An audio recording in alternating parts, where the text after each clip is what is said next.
comment lang yung binabatikos po kayo ngayon ng mga congressman dahil sa impeachment daw parang dinidelay. Magandang tanong sa kanila, ano bang nawala sa kanila? Ano bang naidagdag sa kampo ni Vice President Sara? Ano bang nawala sa kampo ni Vice President Sara? Ano bang nadagdag sa kanila? Sa pagtulak ng petsa sa June 11. May nakalamang ba dahil doon na panig? Pakipaliwanag kasi sa palagay ko, sa tingin ko ay wala naman. Sir, sorry, may comments lang po na takot daw po ba kayo at yung Senate as an institution kay VP Sara?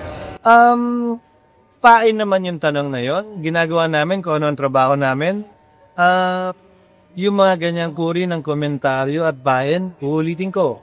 Dun sa mga ayaw kay VP Sara at pabor sa impeachment, dun sa mga gusto kay VP Sara at tutol sa impeachment, walang bale sa akin yon. Susundin ko kung anong tingin ko tama at nakalagay sa batas, sino man ang mapaboran, sino man ang tamaan. At yung mga ganyang uri ng komentaryo, klaro nang gagaling sa kampo na tutol kay VP Sara at pabor sa impeachment. Hayaan nating dalhin nila yung kanilang opinion at pananaw na yun. Bilang Senado, bilang tagapangulo ng Senado, trabaho ko panatiling pantay, parehas, makatarungan at naaayon sa batas ang lahat ng gagawin namin.